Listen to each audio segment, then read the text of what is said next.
Breaking news po mga kababayan. Ilang senador po umamin po na tumanggap po ng campaign donation. Isa po sa nangunguna, Chis Escudero, Joel Villanueva, Bam Aquino, Nancy Binay, at ilan pang mga senador. Ngayon, paano nyo po palulusutan ito? Isa rin pala kayo sa mga nakikinabang, sa mga nakukulimbat na mga kontraktor na ito, pati mga congressman. Ito po mga kababayan, panoorin nyo po. Balita po sa Billionaire Channel. Nabulaga lahat dito, nagulat. Kasi si Joel Villanueva, todo deny. Naku po, paano mo lulusutan ito, Joel Villanueva? May nakalistang pangalan mo. Chis Escudero. Paano pasisinungalingan ito ng pagiging abogado mo? Naku, sabi ng mga comment, nakakahiya kayo. Mag-resign na lang kayo kung may natitira pa kayong mga kahihiyan sa mga pagkakupal nyo. Yan ang mga sinasabi ng comment. Eto na po. Hindi lang umano si Senate President Francis Chis Escudero ang may campaign donor na kontratista ng gobyerno. May ilan pang kandidato sa pagkasenador ang tumanggap ng donasyon. Kilalanin sila sa agenda report ni Dexter Ganibe ng Abante. So, sir, kino-confirm nyo na nag-donate siya ng 30 million? Yes, nasa records yun. Mismong si SP Chis Escudero ang umamin na donor niya sa kanyang senatorial bid noong 2022, si Lawrence Lubiano, ang presidente ng Centerways Construction na isa sa mga kontratista ng flood control project. O yan mga kababayan, proud na proud pa itong si Chis Escudero na tumanggap ng 30 million sa isang kontraktor. Ngayon, si Heart Evangelista na babash din. Gala ng gala papuntang ibang bansa sa New York, sa Amerika, kung saan-saan man, na ang ginagasto, pera din pala ng kaban ng bayan na tinatanggap sa mga kontraktor na ito. Ayan na, naglalabasan na. Ilang araw lang bago ang SONA ni PBBM nitong Hulyo, magkasama sina SP Chis at Lubiano sa inaugurasyon ng bagong gusali ng College of Business Management ng Sorsogon State University. Nakabilang sa higit 125 million pesos contract na nakopo ng Centerways noong Setyembre ng 2024 para sa SORSU. O kita nyo po, 125 million, 481,210 and 48 centavos ang nakuha ng kontraktor na ito. At ang 20 million or 30 million napunta kay Chis Escudero. Hayan na mga kababayan. Hay nako, paano na ang Pilipinas na ito? Puro korap ang nasa gobyerno ngayon. Buti na lang may isang Marcoleta na ipaglalaban tayo para mapakulong o mapanagot ang mga korap na ito. Sabi na nga ni Vico Soto, gawing nakakadiri ang korupsyon. Proud pa si Chis. Unahin ng senatong at congressman. Hindi lang DPWH at kontraktor. Ayan, mga malalaking isda muna.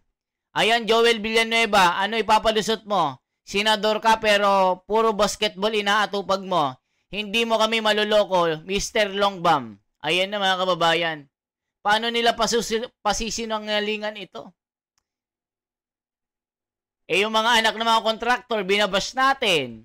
Sila Diskaya, binabash natin. Ibig sabihin, exempted ang mga ito na hindi sila i-bash. Joel Villanueva. Masama ito. Naninilikado kayo dito. Bawal po sa isang opisyal na tumanggap ng donor, ng campaign, ng kung ano man. Ay, yari kayo dito. Yari, yan ang mga comment, oh. Ang gagaling ninyo talaga, yung kickback na 70 to 50% para sa flood control. Ginawa nyo na lang donation para di halata na galing nakaw sa kaban ng bayan. O yan, ang kukupal nyo daw. Chis Escudero, ang kukupal nyo daw. Joel Villanueva, ang kukupal nyo daw.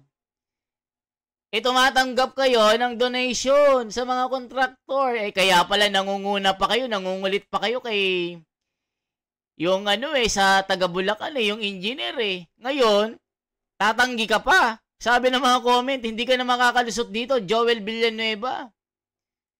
Tolengges ka talaga, Joel Villanueva, ala ka. Sabi ni Sandra Sabayani, nako JB, isa ka din pala. Lahat ng may dungi sa senador, mag-resign na kayo, mahiya kayo, ala kayo. Wala na kayong mukhang ihaharap sa mga taong bayan dito. Pero hindi lang pala si SP Cheese dahil there's more, ayon sa pagsisiyasat ng Philippine Center for Investigative Journalism o PCIJ. Sa report ng PCIJ isang taon makalipas ang 2022 elections, lumabas na si Senator Joel Villanueva ay tumanggap umano ng 20 million pesos na donasyon para sa 2022 election mula sa New San Jose Builders Inc. Yan na mga kababayan, Joel Villanueva tumanggap ng 20 million. Ayan na. Mula sa 1,896 million sa net income, ang kay Joel Villanueva 20 million. Ayan na. Yari kayo. Yari na kayo dito, Chis Escudero. Nakasaad din sa report na si Villanueva lang ang nag-iisang kandidato noong 2022 na tumanggap ng donasyon mula sa New San Jose Builders. Ang kontratista ang siyang nakakopo ng 2.147 billion peso contract para sa 19-story office ng National Housing Authority noong 2021. Nabatay sa record ng Philippine Government Electronic Procurement System ay epektibo ang kontrata mula 2021 hanggang 2025. Sa hiwalay na report ng PCIJ na pagsilip sa 2013 elections, tumanggap din umano ng donasyon si Senator Escudero ng 10 million pesos. O yan mga kababayan, maliwanag po ang pangalan po ni Chis Escudero. 10 million. Towing construction mga kababayan, no? Sa New San Jose Builders. Ayan na. Mula sa New San Jose Builders at isa pang 10 million pesos mula naman sa Tokwing Construction. So ibig sabihin, dalawa pala. New San Jose Builders at Tokwing Construction, tig 10 million. Naku po, kaya pala si Heart Evangelista, model ng model sa Amerika. Dito pala kinukuha yung mga ginagasto. Yan yung mga comment, mga kapatid, binabasa lang natin. Wala na. Sablay ka na, Escudero. Ganon din umano sina Senators Bam Aquino, Nancy Binay at JV Ejercito na tumanggap ng magkakaibang halaga mula sa ilang kontratista ng DPWH. Ayan mga kababayan, Ejercito Joseph, Victor G. Binay Nancy. Si Binay 2 million. Si Aquino Paulo Benigno. Si Bam yata ito Aquino Paulo Benigno. 5 million. Ayan mga kababayan. I-check na natin paano nila inano dito. Ulitin natin Nancy Binay at JV Ejercito na tumanggap ng magkakaibang halaga mula sa ilang Ejercito na tumanggap ng Bam Aquino, Nancy Binay at JV Ayan, Bam Aquino mga kababayan. Ejercito na tumanggap ng magkakaibang halaga mula sa ilang kontratista ng DPWH.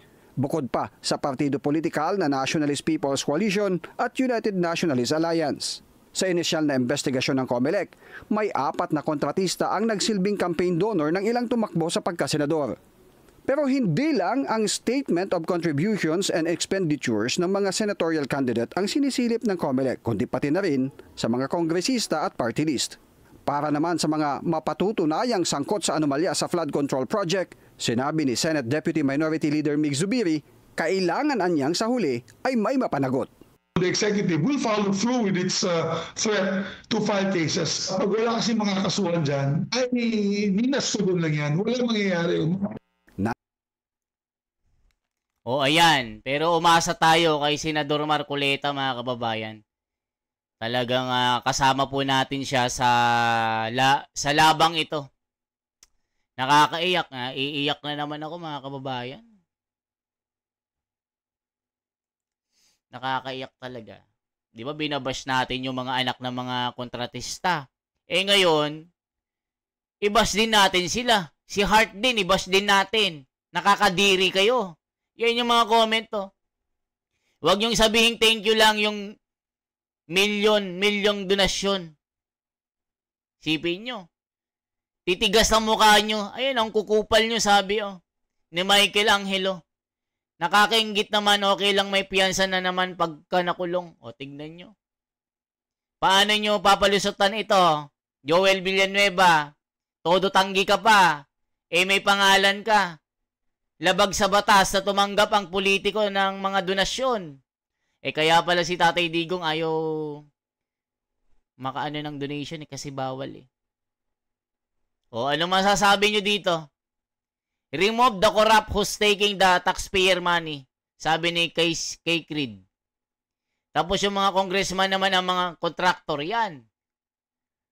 Congressman, contractor, DPWH, contractor din, director, engineer, LGUs, ang dami na. Yung mga mayor nga sabi napeke daw yung mga PN ng mga pirma nila, nagpapatulong sa NBI. Ayan na, sama-sama na, tanggi-tanggi na kayo.